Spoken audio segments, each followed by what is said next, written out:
안녕하세요. 오늘도 사연살롱을 찾아주셔서 감사합니다. 저는 동탄에 사는 30대 후반의 여성이에요. 이제 올해도 얼마 남지 않았네요. 저는 올 한 해 정말 생각지도 못한 일을 겪었어요. 정말 막장 드라마에나 나올 법한 인간을 만났거든요. 저뿐 아니라 저와 시댁 식구들이 같이 겪은 일인데 지금도 생각하면 다들 어이가 없으니 쓴웃음만 지는 거 있죠.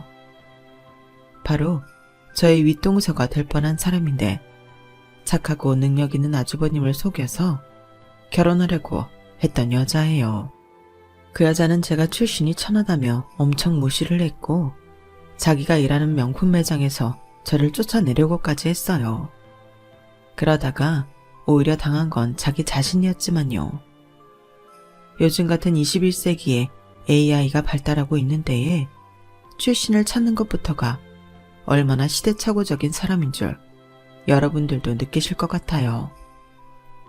제가 겪은 이야기를 들려드릴게요. 저는 남편이 대학원을 다닐 때 만났어요. 그때 저는 우리나라 최고의 요리사를 꿈꾸며 부촌에서 사모님들의 선생님으로 유명하신 분 밑에서 일하고 있었고요. 남편은 제가 특강을 들으러 간 수업의 조교였어요. 제가 경영 쪽에 관심이 있어서 일반인들도 들을 수 있는 강의를 들었는데요. 출석과 성적 관리를 하던 조교가 남편이었죠. 남편 말로는 보통 나이 지긋한 사업가분들이 많은 수업에 20대 중반의 여자가 혼자 와서 용감하게 강의를 듣는 걸 보고 처음부터 반했다고 하더라고요. 말뿐이 아니라고 생각이 되는 게 남편은 첫 수업 이후부터 저한테 굉장히 적극적으로 다가왔어요.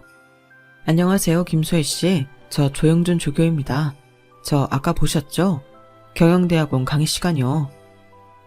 아, 네, 조교님. 무슨 일이세요? 혹시 제가 실수라도 했나요? 아니요. 그런 거 아니고요. 같이 식사하실래요? 대뜸 그렇게 다가왔던 남편이 너무 순수해 보였어요. 저도 싫지 않아서 남편과 한번 저녁 식사를 했는데 그 후에도 남편은 계속 저보고 만나자고 하더라고요. 하지만 저는 여러 가지 따져보게 됐고 선뜻 만나겠다는 말이 입에서 나오지를 않더라고요. 조교님, 솔직한 말씀 드릴게요. 저는 학력이 그렇게 좋지 않아요.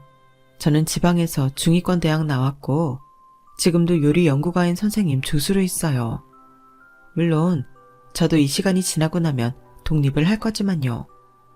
저희 집도 지방이고 조교님처럼 인류대 다니는 사람하고는 안 어울려요.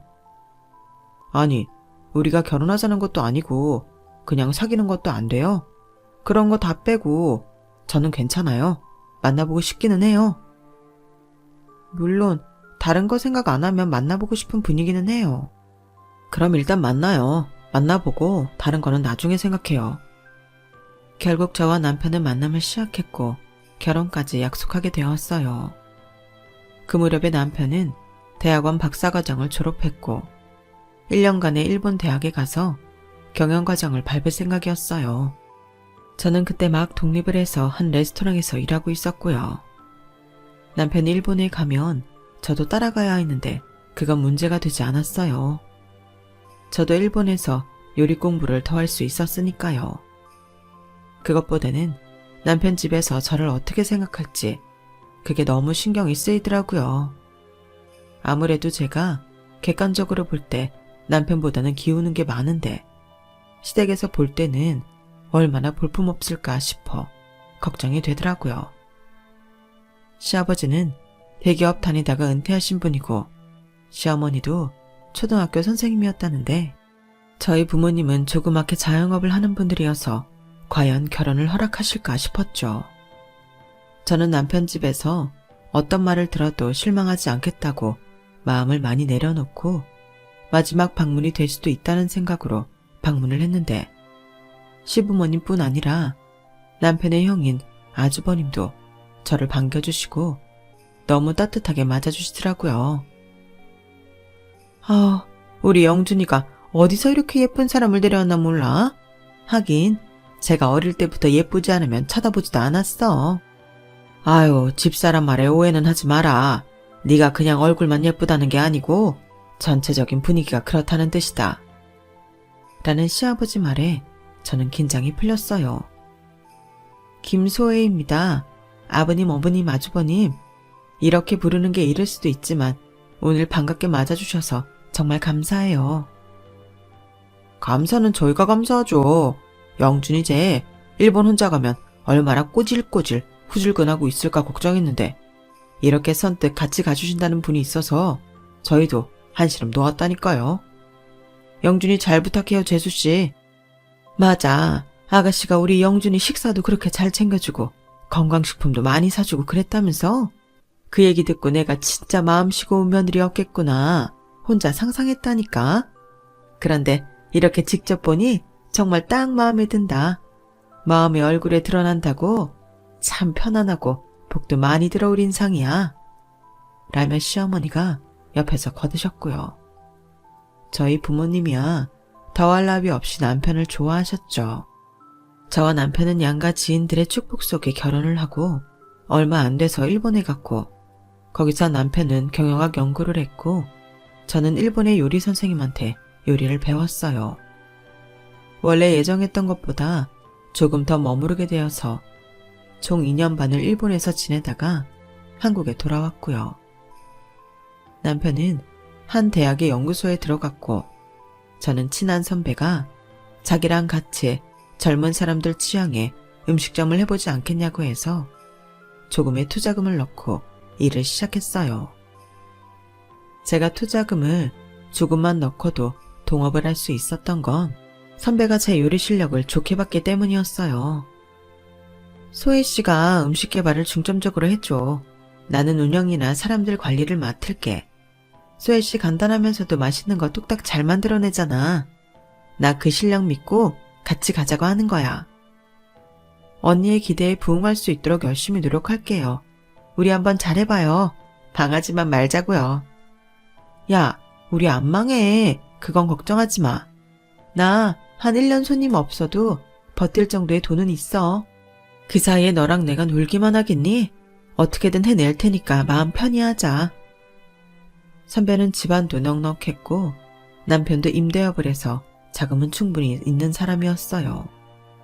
그런 여유가 있으니 시작했겠지만 그렇다고 선배 말대로 1년간 식당에 팔이 날리게 할 수는 없었죠.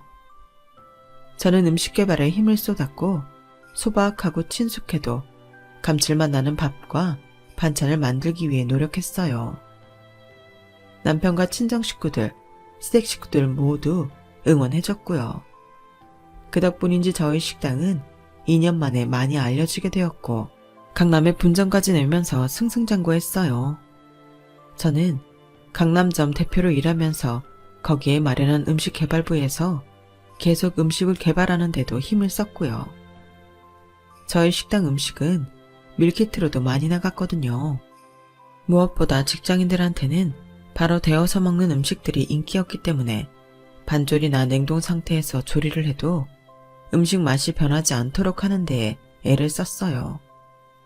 그러던 어느 날 아주버님이 소개시켜줄 여자가 있다고 하더라고요. 드디어 너도 색시감 집에 데려오는 거야? 아유, 우리 영호 드디어 짝을 만났네. 라며 시어머니도 좋아하셨죠.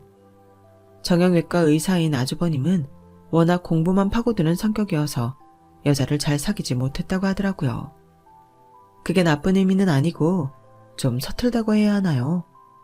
하지만 정말 순수했고 얼굴만 봐도 딱 공부만 했다고 써있는 그런 인상이었으니까요. 축하드려요, 아주버님. 형님 되실 분은 언제 오세요? 제가 그날 와서 정말 맛있는 거 만들어 대접할게요. 고마워요, 재수씨. 일단 다음 주말로 약속했는데 시간 확실히 정해지면 알려드릴게요. 그리고 약속은 다음 주말이 아닌 2주 후에 주중이 되었어요. 그때는 사실 제가 한창 음식 개발을 할 때여서 정신이 없긴 했네요. 주말에는 음식 개발을 안 하고 식당에서 음식 관리만 하면 되는데 주중에는 개발팀과 회의도 하고 직접 새로운 요리도 만들어야 하니 오히려 더 바쁠 시기였어요. 그래도 아주버님이 결혼할 사람이 온다는데 그냥 있을 수 없었죠.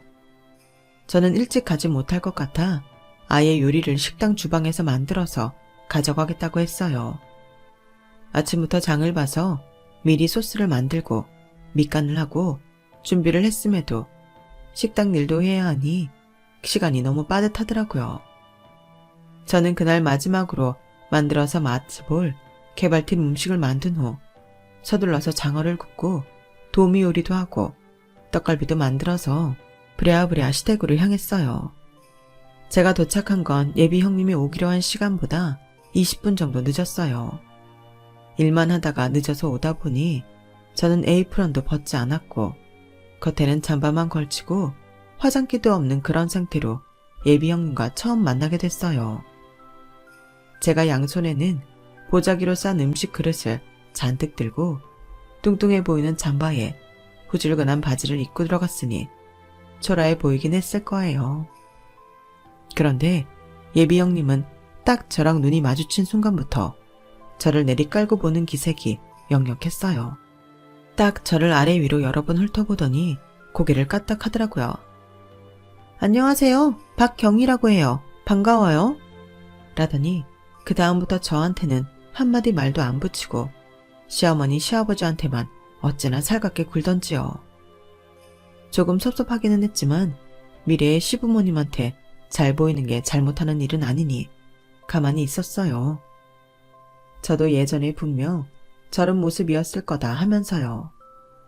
그날 만남이 마무리될 무렵 어쩌다 보니 부엌에서 저랑 예비 형님만 남게 되었는데 그 여자가 저한테 이러더라고요. 식당 일이 고되기는 하죠.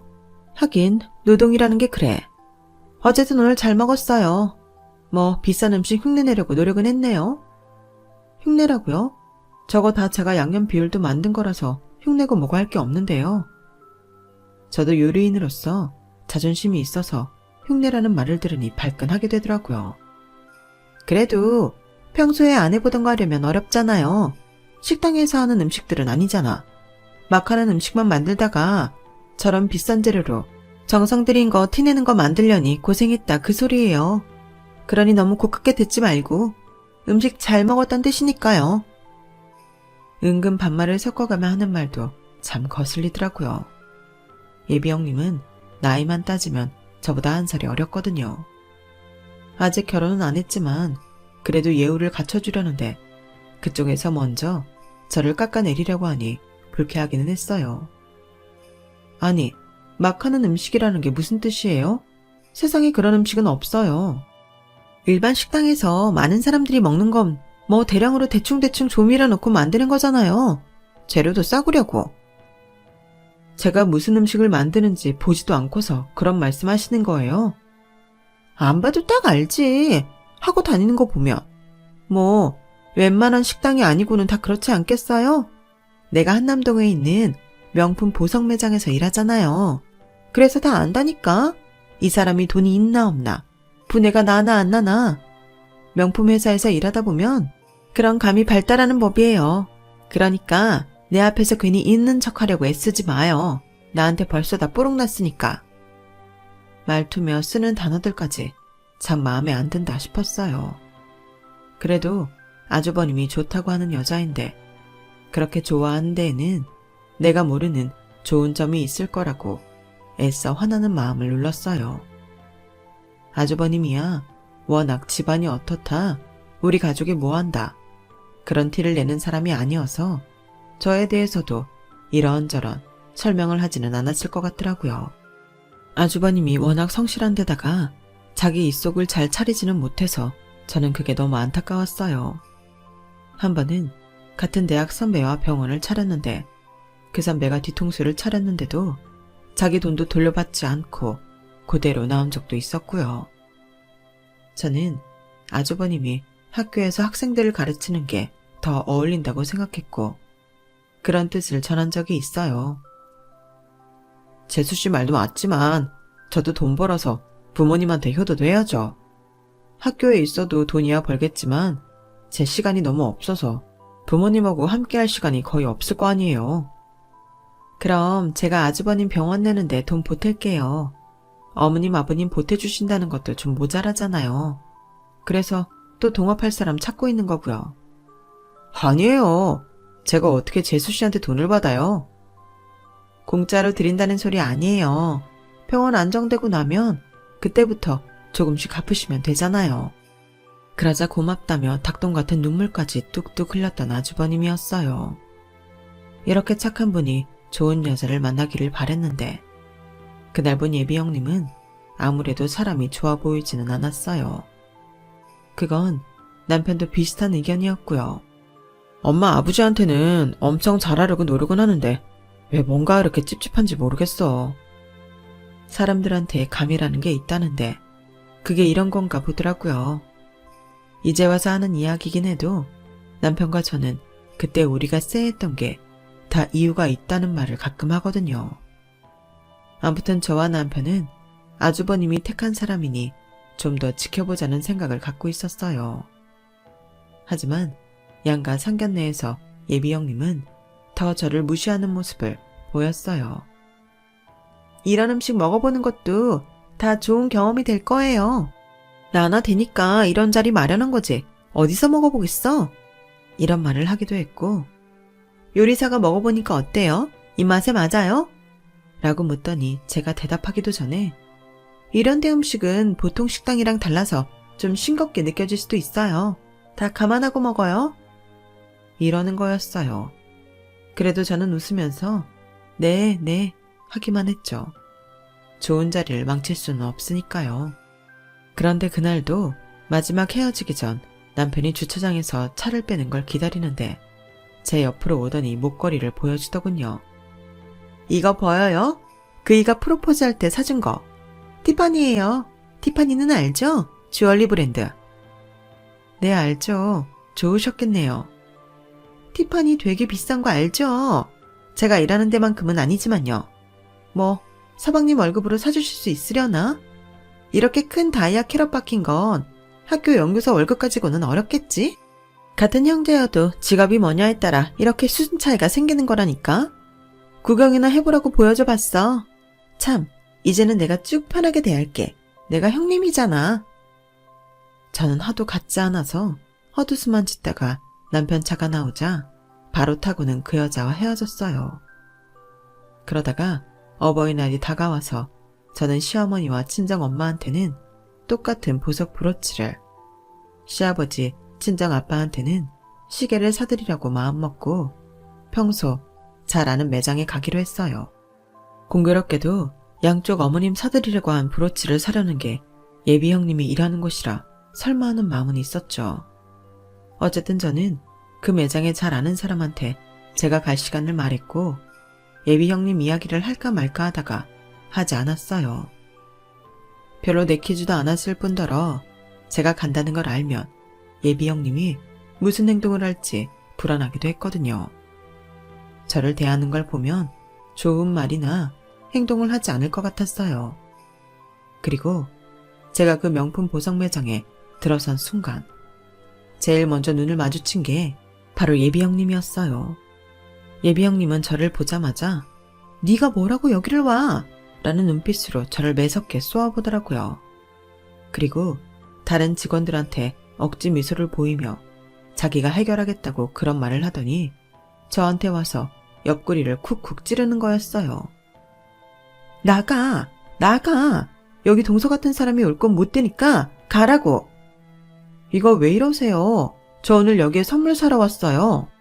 어머니하고 저희 친정엄마 브로치요. 그러자 예비 형님은 코웃음을 치며 웃긴다고 하더라고요. 혹시 여기 내가 일하는 데라고 일부러 온 거야? 그러네, 맞네. 나 여기 와서 이런 걸 살 수 있다. 그런 거 보여주려고? 아무리 그런다고 해도 출신 성분 못 속이잖아. 식당 아줌마가 들락거리면 우리 브랜드 격 떨어지는 거 몰라? 됐으니까 일단 나가줘. 내가 문자를 동서가 갈 만한 매장 찍어서 보내줄 테니까. 밖에서 기다리라고. 이보세요, 박경희 씨. 저 여기서 살 겁니다. 저도 어머니나 친정 엄마한테 정말 좋은 거 해드리고 싶어요. 그럴 수 있고요. 뭐 어떻게 카드로 한 20개월 긁을 거야? 36개월? 서방님 카드로? 이러지 마. 그런다고 동서 레벨 높아지는 거 아니야. 좋은 말 할 때 얼른 좀 나갈래? 우리 직원들이 내 결혼식 와서 동서 얼굴 알아볼까봐 겁난다. 제 카드로 사고요. 36개월 할부 안 해요.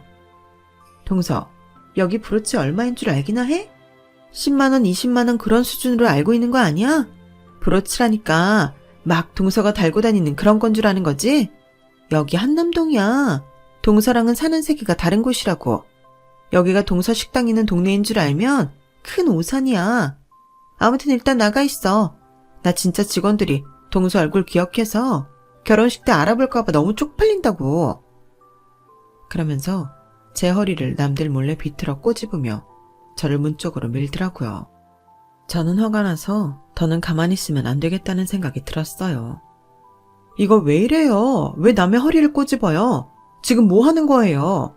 여기 매장 매니저 오라고 하세요. 야, 너 지금 미쳤지? 지금 어디서 큰 소리를 매니저님을 불러대. 매니저님이 네가 부른다고 오고 가란다고 갈 사람인 줄 알아? 저분은 진짜 찐 부자만 상대하는 분이라고. 나한테 혼나기 싫으면 지금 당장 나가. 혼나긴 누가 혼나. 혼나는 건 박경이 너겠지. 너 여기 사람들한테도 착한 척만 하고 있는 거지? 우리 아주버님한테 그러는 것처럼. 하, 진짜 이 아줌마가 이제 소설까지 쓰시네. 아무튼 여기 물건 당신은 못 사요. 만져보지도 못할 테니까 내가 경비 부르기 전에 당장 나가라고. 그나마 내가 여기 있으니까 이 정도로 끝난 줄이나 알고. 그때였어요. 매장 안쪽에서 누군가 나오더니 저를 불렀죠. 어머, 김 대표님, 오셨으면 저 찾지 않으시고 왜 그러고 계세요? 박경희 씨, 지금 뭐 하는 거예요? 매니저님, 걱정 마세요. 제가 바로 내보낼 거예요. 안 그래도 내보내려고 하고 있었어요. 누굴 내보내? 김수혜 대표님? 내 손님인데? 내 손님이요? 순간 예비 형님은 그 자리에 얼음이 돼서 서 있었어요. 제가 매니저 손님이라는 게 믿기지 않는다는 눈빛이었어요. 내가 오늘 중요한 고객님 오신다고 했잖아. 바로 그분인데 지금 왜 박경희 씨가 나서서 이러고 있는 거야? 아니, 저는 그러니까 이 사람, 아니 동서, 식당에서 일하는 사람이에요. 다른 고객님이랑 헷갈리신 거죠? 뭐가 어째? 지금 뭐라고 했어? 식당에서 일하는 사람? 그래, 우리 딸이 음식개발팀에 있는 땡땡 한정식에서 일하시니까 식당에서 일하시는 건 맞네. 근데 말투가 그게 뭐야? 지금 내 귀한 손님한테 무슨 실수를 하고 있는 건 줄 알아? 네? 땡땡 한정식 대표가 이 사람이라고요? 예비 형님은 귀신이라도 본 것 같은 표정으로 저를 쳐다봤어요. 그래, 종로에 본점 있고 강남에 분점 있는 그 한정식. 거기 밀키트 사업까지 해서 얼마나 큰지 박경희 씨도 알지 않나? 잘 나가는 사업에 관심 많으니까. 거기 강남점 맡고 계시고 공동 창업자인 김소혜 대표님이셔. 아니, 그냥 만만한 동네 식당 아줌마 아니었어요? 그러자 매니저는 짜증스럽게 예비 형님을 저한테서 떼어냈어요. 세상에 만만한 식당이 어디 있어. 그리고 박경희 씨 표현대로 동네 그냥 그런 식당 아줌마라면 강남점 건물을 소유하고 있겠니? 아무튼 박경희 씨, 안 되겠으니까 나중에 다시 이야기하기로 하고 일단 좀 떨어져. 나는 김 대표님 모실 테니까. 그렇게 예비 형님은 결국 저한테서 떨어졌고 저는 매니저의 안내로 안쪽에 있는 응접실로 들어갔어요. 제가 양쪽 집 어머니들한테 드릴 브로치를 고르고 포장을 기다리고 있는데 예비 형님이 바깥을 힐글거리며 들어오더군요. 보아하니 매니저 몰래 들어온 것 같았어요. 저기 동서, 아니 대표님, 아니 왜 그런 얘기 진작 안 해주신 거예요? 아니면 제가 그러지는 않았을 텐데. 사람 겉모습만 보고 판단한 경희 씨가 문제 아닌가요?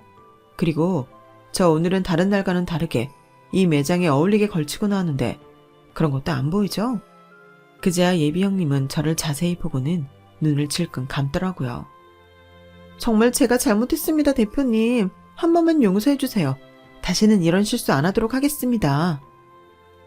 뭘 용서해요. 원래 박경희 씨가 그런 사람인 것 같은데 그게 내가 용서하고 말고 한다고 해결된 문제인가요? 전에 박경희 씨 그랬죠. 명품 회사에서 일하다 보면 이 사람이 분해 나는 사람인지 아닌지 안다고. 나도 그동안 사람 상대하면서 이 사람 인격이 괜찮은지 안 돼먹은 건지 그 정도는 파악하거든요. 그동안은 아주버님이 좋아하는 여자라 참고 있었는데 이제는 진짜 안 되겠어요. 제가 오늘 일 시댁 가서 모두 다 있는 데에서 말할 거예요. 어떻게 판단하실지는 그분들한테 달려있지만 뭐 저랑은 생각이 크게 다르지 않을 것 같네요. 그러자 예비 형님은 제 앞에 무릎을 꿇고는 저한테 매달렸어요. 동서님, 대표님, 정말 저 그런 사람 아니에요. 저 알고 보면 괜찮고 여기서도 저 다 착하고 평 좋아요. 정말 조금만 더 지켜보시면 알 거예요. 그동안은 제가 몰라 뵙고 큰 실수를 저질렀네요. 제발 오빠랑 어머님 아버님한테는 알리지 말아주세요. 제가 이렇게 빌겠습니다. 저한테 딱 한 번만 더 기회를 주세요. 안 그래도 영호 오빠가 동서님한테 잘해야 된다고 신신당부해서 그러라고 했어요. 정말이에요. 제 진심을 알아주세요.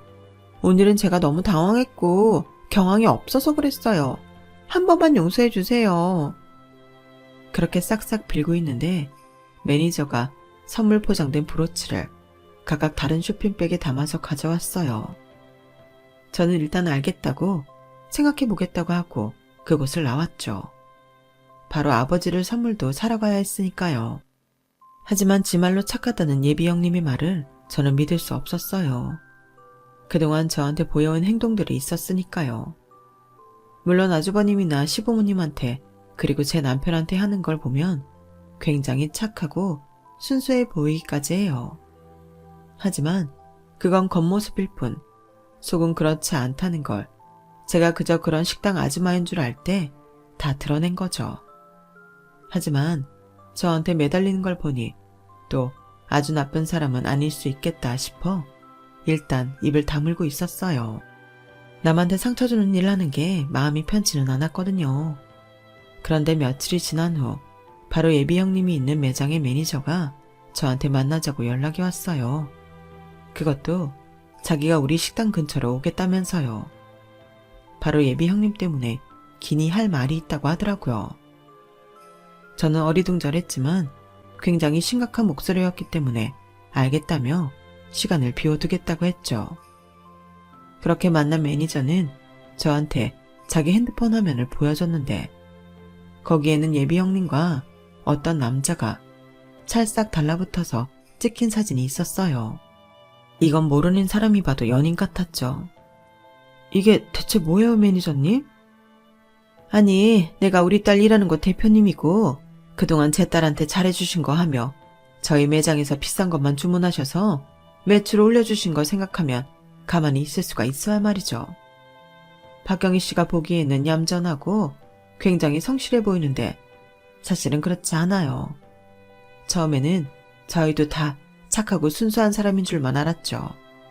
그런데 박경희 씨가 매장에 오는 남자 손님들 연락처를 몰래 빼돌려서 이 사람 저 사람 만난다는 소문이 돌더라고요. 게다가 다른 직원들도 항상 제 시간에 안 오고 늦으면서 다른 사람들한테는 자기가 피해자인 척한다면서 불만이 늘고 있고요. 그날 대표님 가시고 나서 대표님이 자기 동서될 사람이라고 어찌나 자랑을 했는지 몰라요. 저는 그런데 왜 대표님이 저한테 동서지간 된다고 말을 안 했는지 의아했고 박경희 씨가 처음에 대표님 대하는 태도도 이상했거든요. 보니까 박경희 씨가 대표님을 몰라보고 그랬더라고요.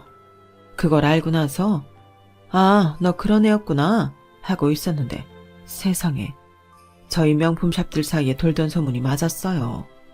지금 박경희 씨 다른 남자 만나고 있어요. 저 남자한테도 명품 선물 꽤 받았나 보더라고요. 저는 너무 놀라서 다시 한번 그 사진을 들여다봤어요.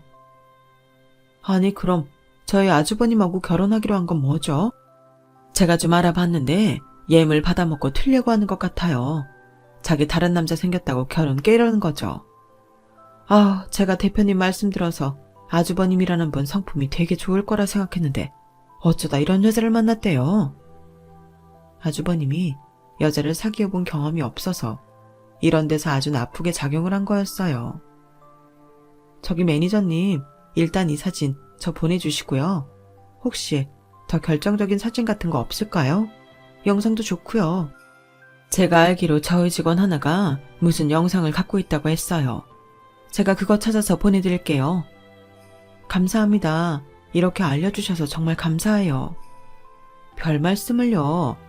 저희 딸내미 전에 회사에서 왕따 당하고 오히려 억울한 누명 쓰고 쫓겨나는데 대표님이 개발팀 받아주셨잖아요. 거기다 심리상담도 받을 수 있게 배려해 주시고 상담비도 주시고 제가 아무리 명품 매장에서 일한들 제가 명품도 아니고 그런 부자도 아니고 저는 일개 직원이잖아요. 게다가 이혼한 남편 빚까지 떠맡아서 정말 힘들었는데 대표님 나이도 어리신데 얼마나 많은 편의를 봐주셨어요. 그런 거 생각하면 더한 것도 해드려야죠. 매니저는 그렇게 인사를 하고 떠났고 저는 사진을 다시 보고는 저절로 주먹이 꽉 쥐어졌어요. 그 박경이라는 여자를 도저히 용서할 수가 없겠더라고요. 아주버님처럼 순수하고 자상하고 착한 사람을 이용해 먹으려 들고 저희 시부모님까지 속여서 자기 입속을 챙기려 하다니요. 저는 그날 시댁의 남편과 찾아가서 사진을 보여드리고 매니저한테 들은 이야기를 다 했고 저한테도 그동안 어떻게 행동했는지까지 말을 했죠. 다들 충격을 받아서 한동안 아무 말도 없더라고요. 하지만 이걸 정리해야지 어쩌겠냐는 쪽으로 이야기가 흘러갔어요. 혼수가 오가지 않고 그 전에 알게 된 것만도 다행이라고요. 아주버님은 그동안 그 여자가 요구한 비싼 선물들을 꽤 많이 한 상태이긴 하더라고요. 저희는 의논한 끝에 일단 한복을 마치기로 한 날 한복집 앞에서 만나기로 했어요. 거기에 그 여자 친정 부모님도 같이 나오라고 했고요. 저희가 먼저 한복집 근처에 도착했고 잠시 후에 그 여자와 그 여자 엄마가 오더라고요. 아빠는 다른 약속이 있어서 못 오신다고 하면서요. 일단 알겠다고 한 뒤에 제가 먼저 입을 열었어요. 한복 맞추러 들어가기 전에 할 말이 있는데요. 형님, 아니 박경희 씨, 아주버님하고 저희 시부모님한테 할 말 없어요? 무슨 할 말이요? 혹시 제가 전에 매장에서 실수한 것 때문에 그러시는 거면 제가 그날 충분히 사과드려서 괜찮은 줄 알았는데요. 그거 말고요. 아주버님한테 하고 싶은 말 없어요? 이따 저녁 같이 먹자. 뭐 그런 거요? 왜 그러세요? 무슨 말씀을 듣고 싶으신데요? 여자 어머니도 궁금하다며 왜 그러냐고 묻더라고요. 저는 어쩔 수 없이 여자가 다른 남자와 꼭 붙어있는 사진을 들이밀었어요.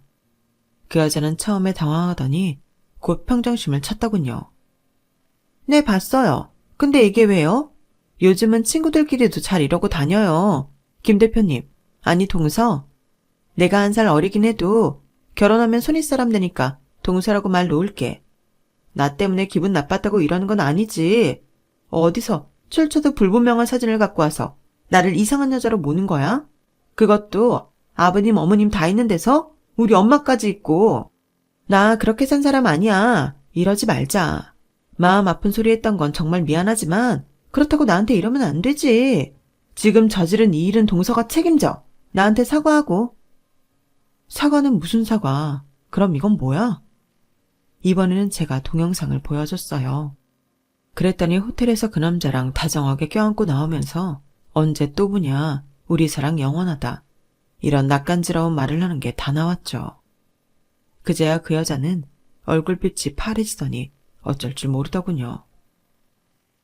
네가 출처도 불분명하다던 그 사진은 니네 매장 매니저님이 직접 찍어서 나한테 보내준 거야. 그리고 너, 저 남자 한 명 아니더라? 너 어차피 우리 아주버님하고 결혼 안 할 거니까. 아니, 못 할 거니까. 너라고 할게. 네가 나보다 1살 어리잖아. 너 이 남자는 뭐야? 저는 어떤 남자의 SNS 계정을 보여줬어요. 거기에는 리조트에서 다정하게 사진을 찍은 다른 남자와 그 여자가 있었죠. 너, 이 남자가 너랑 사귀는 거 맞다고 확인까지 해줬어. 니네 매장에 오는 손님이라던데? 비싼 남자용 보석 많이 사가는 사람이고 너 이러는 거 니네 매장 직원들 진작 눈치채고 있었어. 알아? 그러면서 어떤 직원이 저한테 대신 전해달라는 문자를 보여줬어요. 거기에는 이렇게 써 있었어요. 박경희, 너는 네가 착한 사람인 줄 알지? 맨날 일 실수해놓고도 착하다는 이유로 빠져나가고. 넌 착한 게 아니야. 재수없는 거지. 그제야 그 여자는 얼굴이 빨개져서 발을 동동 굴렀어요. 그러니까 아니에요. 오해예요. 이 남자들하고는 친구처럼 만난 건데 이 사람들이 오해를 해서 그래요. 정말이에요. 오빠, 아니야. 나 오빠랑 결혼하고 싶어. 나 의사 사모님 되고 싶다고. 그러니까 나 한 번만 믿어줘. 웃기지 마. 너 회식에서 술 잔뜩 취해서 네 입으로 말했다더라. 우리한테 예물 뜯어내고 결혼 깨버릴 거라고. 그 말 증언해줄 직원이 줄을 섰던데? 제가 여기까지 말하자 시어머니가 화난 목소리로 여자 어머님한테 말씀하셨어요. 참, 딸 교육 잘하셨습니다. 어떻게 남의 집 자식한테 이런 상처를 줍니까?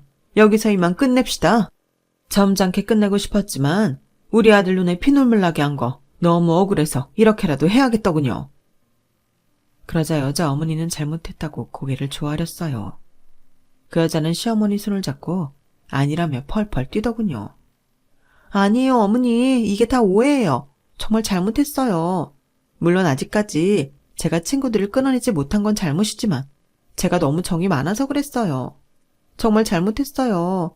잘못했습니다, 아버님, 어머님. 오빠, 나 한 번만 믿어줘. 나 진짜 오빠 많이 많이 사랑해. 그러자 아주버님이 기운 없는 목소리로 이러더군요. 너는 나를 그렇게 사랑하는데 친구들하고 호텔에 가고 리조트에 가니? 다 됐고 내가 너한테 사줬던 것들 다 돌려줘. 한 개라도 빼먹으면 바로 너 고소할 거니까 허튼 수작은 부리지 않는 게 좋을 거야. 그렇게 단호하게 말을 한 후 아주버님과 시부모님은 돌아섰고 그 여자는 끝까지 아니라며 울고불고 난리를 치더라고요. 그러자 여자 어머니가 여자를 때리면서 마구 화를 냈어요. 이 미친 거사, 넌 대체 뭐라고 산 거야? 진짜 내가 어디서 이런 걸 낳았는지 내가 창피해서 못 살아. 그렇게 그날의 소동은 끝이 났고 아주버님은 그 여자와 파혼하기로 하고 예식장도 취소하고 모든 예약도 다 취소했죠. 여자는 아주버님한테 그동안 받은 값비싼 보석들을 모두 돌려줬고요. 그 후 여자는 매장에서도 해고되고 그간 저지른 일이 그쪽 바닥에 소문이 나서 더는 명품 쪽 일을 할 수가 없다고 하더라고요. 얘기 듣기로는 중소기업에 들어갔다가 거기서도 못 견디고 나와서 어디 마트에서 일한다고 하더라고요. 착한 사람 이용해 먹으려고 하고 사람을 겉모습과 직업으로 판단해서 깔보고 무시하더니 솔직히 꼴 좋다는 생각도 들어요. 아주버님은 그때 많이 힘들어하셔서 저희 부부가 일부러 해외여행도 보내드리고 같이 주말도 보내고 그랬죠. 그랬더니 지금은 많이 극복하고 밝아진 것 같아요. 하지만 당분간은 여자를 만나고 싶지 않다고 하시네요. 이 모든 것도 시간이 지나면 완전히 극복하고 정말 좋은 여자를 만날 거라고 믿고 있어요. 제 이야기는 여기까지예요. 들어주신 분들 모두 건강하시고요. 행복하신 나날들만 되시길 바랄게요. 긴 이야기 들어주셔서 감사드려요. 여러분, 사연 댓글에 응원과 현명한 조언 부탁드려요. 좋아요와 구독은 저에게 큰 힘이 됩니다. 오늘도 좋은 일 가득하세요.